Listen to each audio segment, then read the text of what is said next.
नमस्ते। बातचीत के हमारे इस खास कार्यक्रम में आप सबका स्वागत। जैसा आप देख पा रहे हैं आतमजीत सर हमारे साथ मौजूद हैं। बहुत स्वागत है सर आपका। इस समय कई ऐसी चीजें हैं देश में जो सियासी रूप से बहुत अहम है।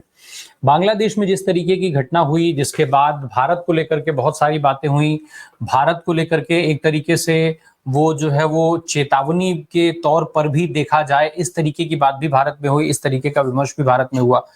इन सब के बीच में एक बड़ी चीज ये थी कि जिस तरीके का एक इन्वेस्टमेंट बांग्लादेश के अंदर भारत को कहे, जो तथाकथित जो भारत को चला रहे व्यक्ति हैं गौतम अडानी साहब, उनका एक उनके निवेश को लेकर के भी इस बीच में चर्चाएं हुई। चर्चा ये हुई कि बांग्लादेश के जो ये घटना हुई सत्ता परिवर्तन की, उस घटना में अडानी साहब का बहुत बड़ा नुकसान हो गया। अब इस तरीके की चीजें भी सुनने में आ रही हैं कि अडानी साहब के इस नुकसान की भरपाई भारत से करने की कोशिश हो रही है। इसके लिए जो है कुछ बदलाव भी किए गए हैं। इसमें कितना दम है? क्या वास्तव में ऐसा कुछ हुआ है? जी नमस्कार राम प्रकाश राय जी। आपने जो मुद्दा उठाया वो गोदा जो पावर प्लांट है उससे रिलेटेड है। जब ये पावर प्लांट लगाया गया तो उसमें एक पहले पावर परचेज एग्रीमेंट किया गया बांग्लादेश की सरकार का साथ। उस समय बांग्लादेश की कमान शेख हसीना जी के पास थी और वहाँ की जो रेगुलेटरी अथॉरिटी है, बांग्लादेश की इलेक्ट्रिसिटी बोर्ड है, उसने बड़ी फेवरेबल टर्म्स में अडानी साहब के साथ वो कॉन्ट्रैक्ट किया। और उसके बाद उस कॉन्ट्रैक्ट को साइन करने के बाद उस प्रोजेक्ट को, गोडा के प्रोजेक्ट को, जो कि 600 या 700 मेगावाट का प्रोजेक्ट था, उसको एक्सपेंड करके 1600 मेगावाट का प्रोजेक्ट किया गया। उसमें सरकार ने उस प्रोजेक्ट को SEZ का स्टेटस भी दिया और इंडोनेशिया से, क्योंकि अडानी साहब कोयले का इंपोर्ट करते हैं, तो कोयले की इंपोर्ट की उनको इजाजत भी दी गई कि इंपोर्टेड कोयला से भी आप बिजली बना सकते हैं।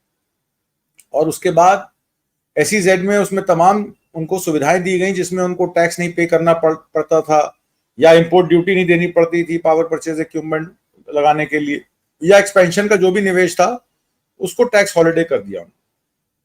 इसका फायदा सीधा सीधा अडानी को हुआ, क्योंकि वो जो कॉस्ट उन्होंने बना के दी थी बांग्लादेश की रेगुलेटरी अथॉरिटी को, वो $2.25 पर यूनिट के हिसाब से थी, जिसमें ये कि उन्होंने ये भी कॉस्ट इनकल्ट की थी कि भी हमें टैक्स भी पे करना पड़ेगा, ये हमारा प्रोजेक्ट इतने का लगेगा, उसमें एक्साइज भी होगी, उसमें इंपोर्ट ड्यूटी भी होंगी, उसमें सरकार को टैक्स भी देना पड़ेगा हिंदुस्तान की। तो वो तमाम चीजें जिसका वेवर उनको मिल गया, वो वेवर्स उन्होंने आगे बांग्लादेश की गवर्नमेंट को पास ऑन नहीं किए।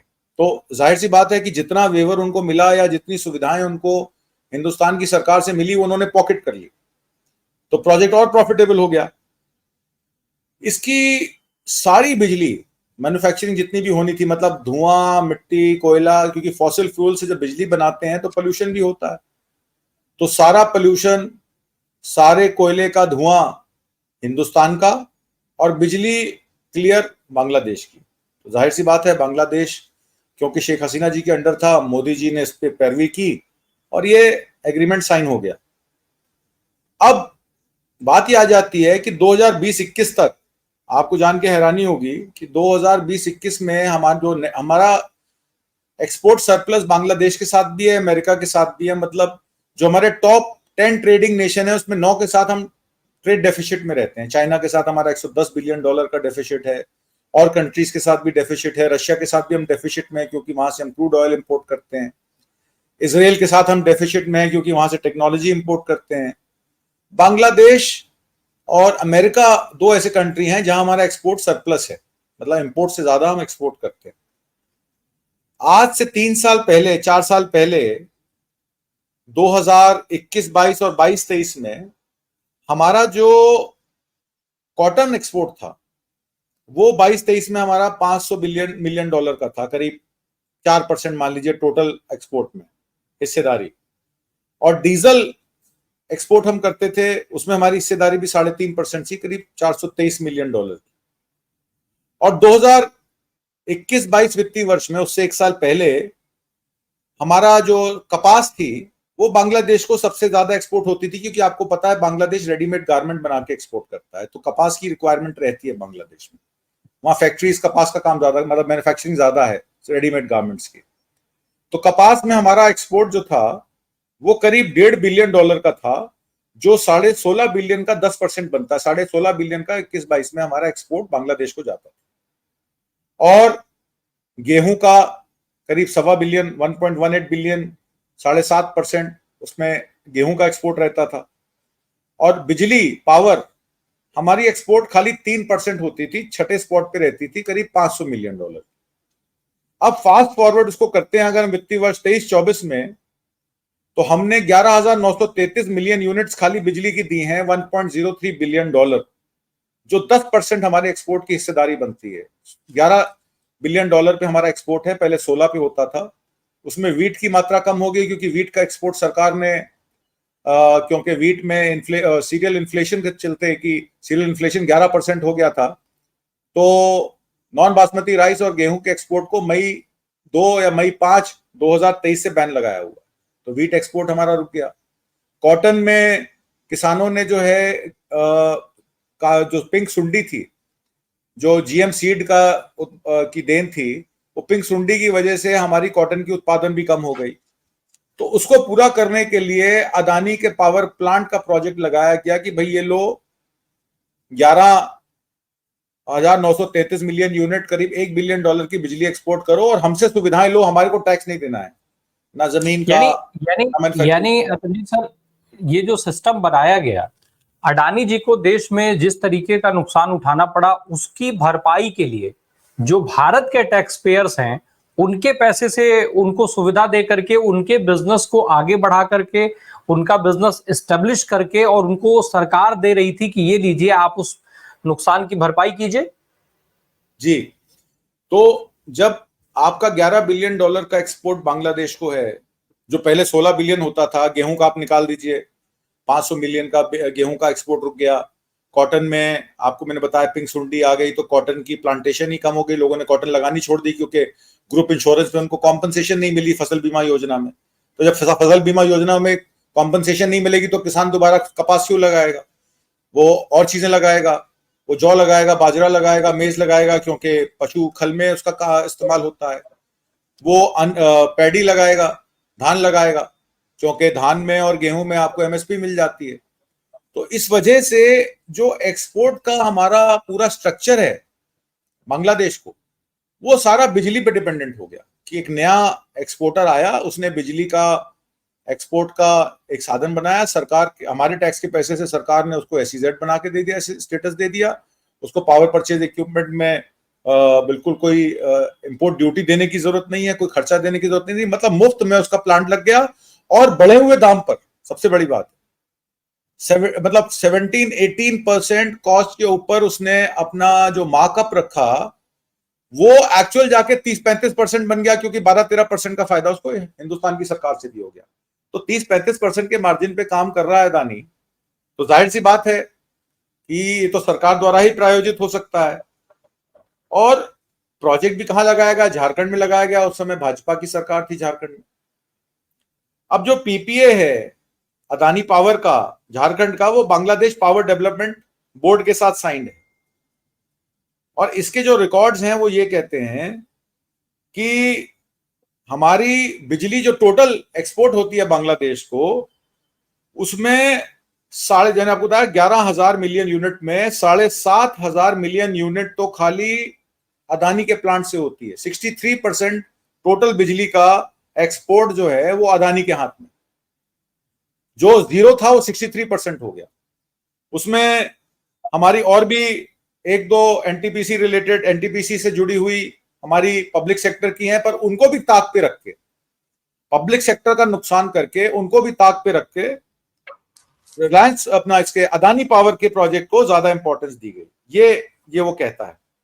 अब चूंकि ये मेमोरेंडम जो था वो डायरेक्ट शेख हसीना सरकार के साथ साइन हुआ था, अब शेख हसीना की सरकार गिर गई, तो अब हमारी सरकार ने क्या किया कि कोल मिनिस्ट्री ने 14 तारीख को, 14 अगस्त, 2 दिन पहले, 3 दिन पहले, या 12 अगस्त को एक नोटिफिकेशन जारी की, जिसमें उन्होंने कहा कि सेल ऑफ पावर जो है वो आप इंडिया में भी कर सकते हैं, इंडियन ग्रिड से भी आप सेल कर सकते हैं पावर की, अगर मान लीजिए बांग्लादेश वाले आपको पेमेंट नहीं देते।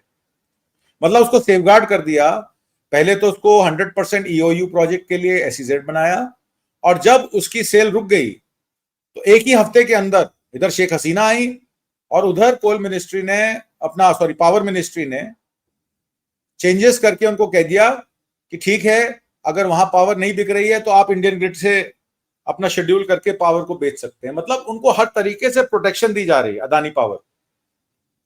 तो ये जो एनटीपीसी का भी विद्युत व्यापार निगम लिमिटेड है, और पीटीसी इंडिया लिमिटेड भी है हमारी हिंदुस्तान की, जो पावर जनरेट करती हैं, और अदानी पावर भी है। और मान लीजिए 90% पावर अगर 75-80% पावर अगर एक्सपोर्ट कर रहा है अदानी पावर, और उसको 10 दिन का भी नुकसान हो रहा है, तो मोदी सरकार को इसकी बड़ी चिंता है, गहन चिंता है। और वो अब कहते हैं कि गोडा प्लांट से मान लीजिए अगर अदानी पावर की बिजली नहीं बिक रही तो उस पावर को हम इंडियन ग्रिड से खरीद लेंगे, उस पे उसको इंपॉर्टेंस भी देंगे। इससे पहले कोल मिनिस्ट्री ने, जब इंडोनेशिया का कोल पे एक रिपोर्ट आई थी कि जब वो चलता है इंडोनेशिया से तो उसकी कीमत $400 टन होती है, फर्ज कीजिए। जब वो मुद्रा पोर्ट पे पहुंच जाता है तो उसकी क्वालिटी सर्टिफिकेशन जो है वो उस कोयले को 800, 1000, $1215 टन बना देती है। सरकार उसको 2 गुने से ज्यादा रेट में खरीदती है। और कोल मिनिस्ट्री ने एक नोटिफिकेशन जारी की थी कि 10% इंपोर्टेड कोयला मैंडेट कर दिया कि सारी पब्लिक सेक्टर थर्मल प्लांट्स जितने भी हैं, चाहे वो एनटीपीसी के अंडर हैं, पीटीसी के अंडर हैं, वो 10% इंपोर्टेड कोयला खरीदेंगे। तो इसमें फायदा किसको हो रहा है? इंपोर्टर को हो रहा है। इंपोर्टर कौन है? अदानी है। और कौन फायदा पहुंचा रहा है? मोदी सरकार फायदा पहुंचा रही है। तो ये तो बड़ा क्लियर कट क्विड प्रो क्यो का केस है जी। पर इसमें एक मिनट में आपको रोकूंगा आतमजीत सर, 1 मिनट रोकूंगा। दर्शकों की जानकारी के लिए मैं बता दूं, आतमजीत सर ने जो बात कही है उसका एक चीज समझ लीजिए बहुत ठीक से, ये एक बड़ा खुलासा है। जिस तरीके से आपका पैसा लगा करके अडानी जी के लिए, एक छोटे तौर पर समझिए कि एक दुकान खोली गई, फिर उस दुकान में सामान भी हमारे और आपके जो टैक्स का पैसा है उसी पैसे से भरा गया, यानी पूंजी उस व्यापार की, उस पर्टिकुलर व्यापार की पूंजी भी हमारे और आपके पैसे से बनाई गई। उसके बाद यह अधिकार दिया गया कि आप इस दुकान का माल ले जाकर के विदेश में बेच दीजिए, प्रॉफिट जो है वो सब आपका, ये दुकान आपकी, ये बिजनेस आपका, प्रॉफिट आपका। अब अगर उस देश में कोई घटना हो जाती है, फिर उसके बाद जब आपके सामान की बिक्री बंद हो जाती है तो सामान होगा क्या? सामान फिर सरकार, यहां पर सरकार का रोल शुरू होता है। सरकार कहती है अच्छा पैसा हमने लगाया था, दुकान हमने आपको दी थी, आपको नुकसान हो रहा है, अरे नहीं रुकिए, ये सामान आप वापस हमें बेचिए। जो सामान हमने आपको 10 पैसे में खरीद के दिया था वो सामान अब आप हमें 3 रुपए में बेचना शुरू करिए। अब वो सामान भी हम ही खरीदेंगे। इसके अलावा इस बदलाव के साथ ये भी हो गया कि इस सामान को हम प्रायोरिटी बेसिस पे खरीदेंगे, यानी जो चीजें, जो सरकारी संस्थाएं जो पहले से वही सामान बना रही थीं, उस सामान को हम किनारे रखेंगे, पहले आपके सामान को खरीद लेंगे, जब आपका सामान खत्म हो जाएगा तब हम उससे खरीदेंगे। आपका प्रॉफिट किसी हाल में नहीं रुकेगा, और वो पेमेंट भी, खरीदारी जो होगी वो कहां से होगी? फिर एक बार भारत के टैक्स पेयर्स के पैसे से। आतमजीत सर, लब्बो लबाब यही था पूरे मामले का। इसमें एक चीज और ऐड कर दूं जी। अदानी, क्योंकि मैंने आपको बताया लार्जेस्ट कोल इंपोर्टर है इंडिया का। पहले तो कोल मिनिस्ट्री ने, आपको याद होगा कि रैक्स अवेलेबल नहीं थे रेलवे के, तो एक खबर आई थी 2020-21 में कि भाई साहब कोयला हमारे पास इतने ही दिन का बचा है, कहीं ऐसा ना हो ग्रिड में बिजली बननी बंद हो जाए, पूरा देश अंधकारमय हो जाए। ये भी एक फॉल्स नैरेटिव चलाया गया था। तो गवर्नमेंट ने, कोल मिनिस्ट्री ने जो अध्यादेश निकाला, मैंने आपको बताया कि 10% कोयला इंपोर्टेड खरीदना मैंडेट कर दिया उन्होंने। $5 बिलियन कोल इंपोर्ट करने का अदानी ने एज ए मिडलमैन काम किया है, जिसमें मार्केट प्राइस से $5 बिलियन इन एक्सेस हमारे टैक्स का पैसा पब्लिक सेक्टर अंडरटेकिंग से, प्राइवेट थर्मल प्लांट से वसूला है। तो ये सिर्फ फायदा नहीं उठा रहे हैं हमारे टैक्स के पैसे से, ये वसूली भी कर रहे हैं हमारे टैक्स के पैसे। मेरा कहने का मतलब ये है, जो कोल प्राइस इन्फ्लेशन इन्होंने किया, वो प्रोसिक्यूशन केस जो है वो ये कहता है कि $68 मिलियन, कम नहीं होता अमाउंट, $68 मिलियन एलेज कोल प्राइस इन्फ्लेशन इन्होंने इसमें किया है, जिसपे प्रोब होनी बनती थी, अभी तक कोई प्रोब नहीं हुई। लोअर कैलोरीफिक वैल्यू का कोयला इंपोर्ट किया जाता था और उसको हायर एक्सपेंसिव क्लीनर फ्यूल दिखाने के लिए गलत सर्टिफिकेशन बनवाई जाती थी। और इसका खुलासा organise crime and corruption reporting project OCCRP ने अदानी ग्रुप के ऊपर खासकर एक रिपोर्ट जारी की। Organise crime and corruption reporting project जो है देश के नहीं विदेश के सबसे बड़े इन्वेस्टिगेटिव जर्नलिस्ट का एक समूह है, और उसकी रिपोर्ट अमेरिका क्या, यूरोप क्या, सभी देशों में, पेरिस में इसका हेडक्वार्टर, और इसमें कई शिपमेंट्स नाम बताई गई कि 24 शिपमेंट कोल सप्लाई किया गया तमिलनाडु गवर्नमेंट पावर जनरेशन को। $28 पर टन का कोयला $91 पर मेट्रिक टन में बेचा गया। पहले बताया गया कि उसकी 6000 किलो कैलोरीफिक वैल्यू है, हाई क्वालिटी कोल है, जबकि रियलिटी में उसकी कैलोरीफिक वैल्यू 3500 से 3000 थी।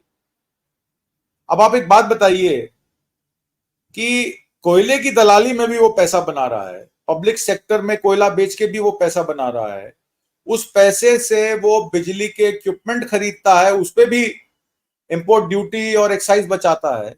जिस जमीन पर उस प्लांट को लगाता है वो जमीन भी SEZ घोषित हो जाती है, मतलब उसका सरकारी किराया भी मुक्त हो जाता है, और उसका सारा प्रॉफिट बांग्लादेश की सरकार पे करती है।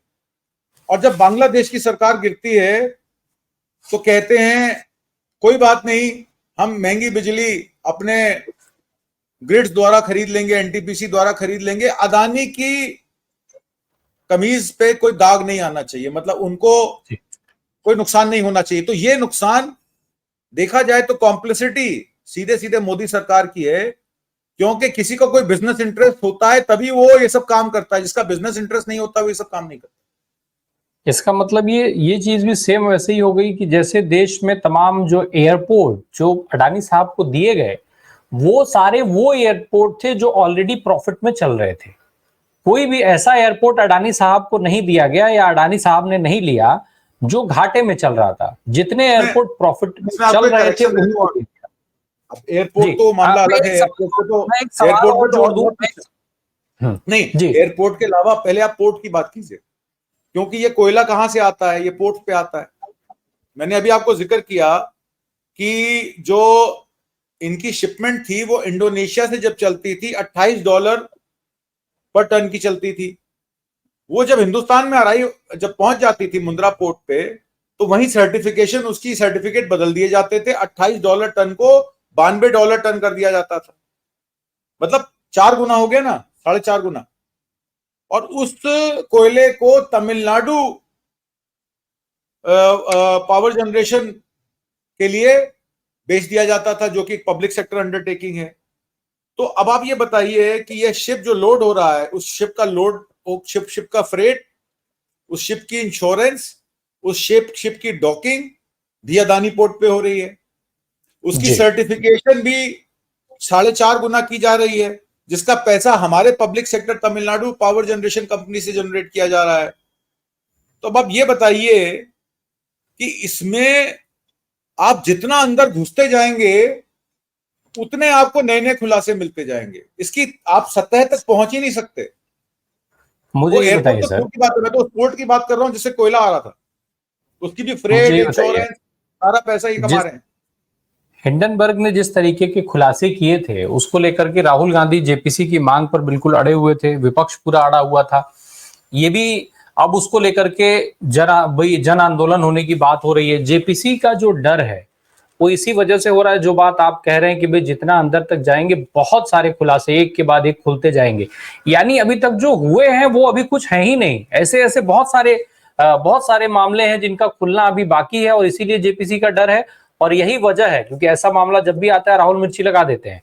तो अब ये मामले जब एक एक करके आ रहे हैं तो राहुल गांधी फिर मिर्ची लगाते हुए देखे जाएंगे, और इसी वजह से राहुल को सदन के अंदर भी और फिर सदन के बाहर भी लगातार उनके ऊपर हमले किए जा रहे हैं, उनके ऊपर निशाना साधा जा रहा है, जैसा अभी जगदीप धनखड़ साहब ने किया है। ये प्रॉब्लम जेपीसी की नहीं है। जेपीसी तो तमाम बनी है पिछले 22 साल में, तो हमने भी देख लिया, कांग्रेस की सरकार में भी जेपीसी बनती थी, उसमें रिपोर्ट आती थी, उस पर क्या एक्शन होता था। आपको इसकी सीरियसनेस बताता हूं। ये एविडेंसेस और इनवॉइसेस कि $28 टन का कोयले को $92 टन में तमिलनाडु अथॉरिटी को कैसे बेचा गया, Tamil Nadu generation and distribution corporation limited Chennai, उसकी सारी इनवॉइसेस हैं। जिस इनवॉइस पे खरीदा गया इंडोनेशिया में कोयला, उसकी भी इनवॉइस अवेलेबल है। जो सर्टिफिकेशन चेंज हुई उसकी भी प्रूफ है, और जो कोयला बेचा गया वही कोयला, वही रैक, उसकी भी इनवॉइस मौजूद है। ये सारा प्रूफ डीआरआई के पास है। ये क्रिमिनल इंटिमिडेशन का केस है, ये क्रिमिनल एक्टिविटी है, और डीआरआई ने ये केस बॉम्बे हाई कोर्ट में, मैं वही बता रहा हूं आपको, ये डीआरआई ने केस बॉम्बे हाई कोर्ट में डाला। अदानी साहब ने बॉम्बे हाई कोर्ट में इसकी प्रोसीडिंग्स रुकवा दी, स्टे ले लिया सारे प्रूफ होने के बावजूद। फिर ये केस सुप्रीम कोर्ट में गया। सुप्रीम कोर्ट में अभी तक इसमें सुनवाई नहीं हुई है, 2016 से लंबित। मुझे बस सर 30 सेकंड में एक चीज और बता दीजिए जी आतमजीत सर, मुझे 30 सेकंड में एक चीज और बता दीजिए, क्या ये जो जितने भी आरोप हैं, जो भी आरोप लग रहे हैं, अभी जिस तरीके से सेबी के ऊपर भी आरोप लगा, अगर सारी संस्थाएं जब बाउंडेड हैं इस तरीके से, तो क्या अडानी साहब के मामलों में कभी खुलासा हो पाएगा? अडानी साहब के घर ईडी सीबीआई जा पाएगी? बस 30 सेकंड में प्लीज। देखिए, इसकी कॉमर्स आपको बता दूं, इसमें जिस कॉन्ट्रैक्ट रेट पे कोयला बेचा गया, मिनिमम $91 पर टन, मेट्रिक टन, और मैक्सिमम ये 93 तक गया है। इसमें जो टोटल क्वांटिटी और वैल्यू पे अगर हम आइडिया लगाएं कि $28 पर टन पे कोयला खरीदा गया और एवरेज 91 पे बेचा गया, सिर्फ एक पार्टी को 61 पे, बाकी 77, 87, 91, 92.5, 93, तो इस रेट पे बेचा गया। अगर टोटल वैल्यू मैं उसकी लगाऊं तो आपको जान के हैरानी होगी कि ये हजारों करोड़ रुपए का घपला है, हजारों करोड़ रुपए का घपला है। खाली तमिलनाडु की जो मैंने आपको बताई पावर जनरेशन कंपनी, जो पावर डिस्ट्रीब्यूशन कंपनी है, एक हमारी होती है जनरेशन कंपनी जो पावर बनाती है, एक होती है डिस्ट्रीब्यूशन कंपनी जिसके पास डिस्ट्रीब्यूशन कॉन्ट्रैक्ट रहता है, वो डिस्ट्रीब्यूट करती है, और फिर जो आपकी प्रोवाइडिंग कंपनीज होती हैं वो बिलिंग करती हैं।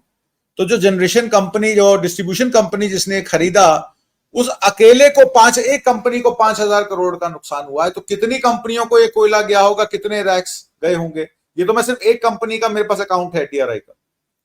सुप्रीम कोर्ट में ये केस लंबित क्यों है?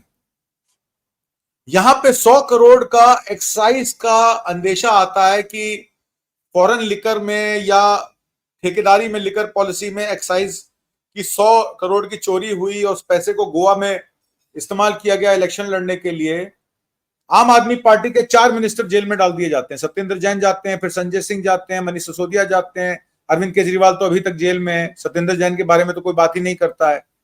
संजय सिंह छूट जाते हैं लोकसभा इलेक्शन से पहले, मनीष सिसोदिया की अब जमानत हो जाती है। अपना ईडी के पास, सीबीआई के पास कोई प्रूफ ही नहीं है वो 100 करोड़ आया कहां, गया कहां। यहां तो क्लियर कट केस है अदानी के खिलाफ। डीआरआई, देश की रेवेन्यू एजेंसी ने, डायरेक्टरेट ऑफ रेवेन्यू इन्वेस्टिगेशन ने इस केस को डाल रखा है, सुप्रीम कोर्ट में लंबित है।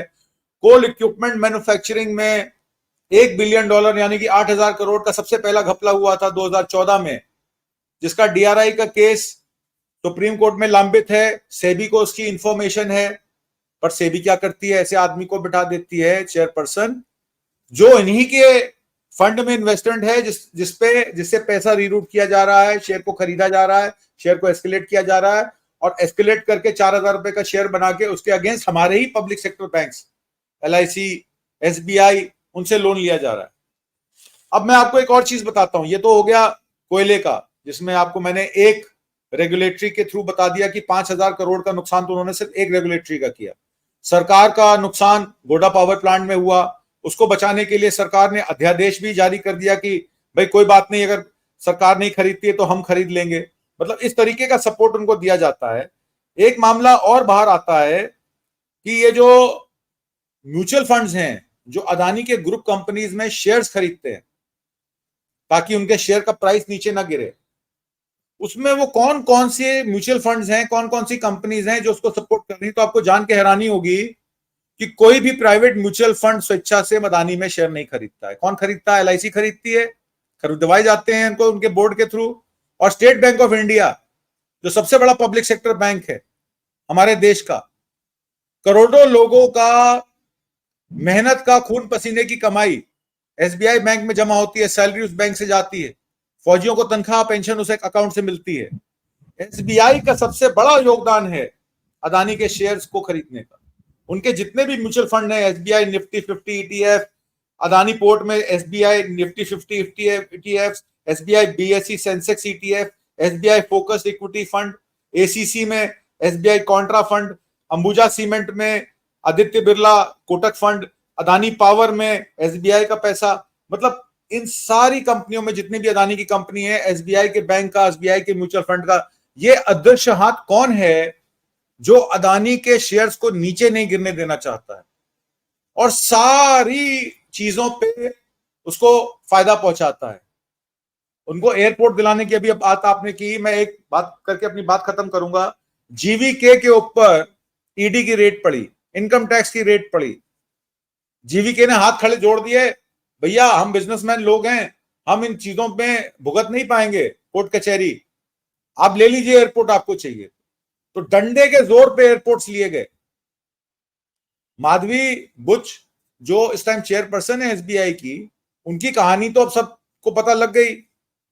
उनके पतिदेव डायरेक्टली इन्वेस्टेड थे ऐसी कंपनी में जिसमें विनोद अदानी, उनकी एक्सेंट जो अपना उनकी इन्वेस्टमेंट कंपनी थी, वो डायरेक्ट वो बायबैक कर रहे थे शेयर्स की अदानी की, ताकि अदानी का शेयर नीचे ना गिरे।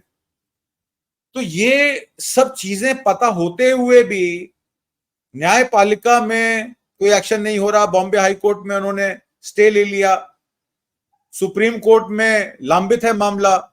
तो आप जेपीसीबी बना लेंगे तो क्या होगा? सिर्फ राजनीति होगी उसमें। तो इस तरह की चीजों को आप कंट्रोल कैसे करोगे? क्योंकि आपके हाथ और पैर दोनों बांध दिए गए हैं। कार्यपालिका कुछ कर नहीं पा रही है, न्यायपालिका में मामला फंस गया है और यहां सिर्फ आरोप प्रत्यारोप और एक दूसरे पे ब्लेम गेम। पर नुकसान किसका हो रहा है? आम आदमी का हो रहा है, क्योंकि वो खुले राशन पर भी जीएसटी देता है। आप और हम खुले आटे पे, खुली दाल पे जीएसटी देते हैं। देश का 50% जो नीचे पायदान में खड़ा है इस देश के, वो 65% जीएसटी देता है। तो नेता लोगों को या बड़े बड़े कॉर्पोरेट हाउसेस को क्या फर्क पड़ता है? वो तो अपने बेटे की भी शादी करेंगे 5-6 हजार करोड़ रुपए। वो 6 हजार करोड़ रुपए किसके टैक्स का पैसा? हमारे टैक्स का पैसा।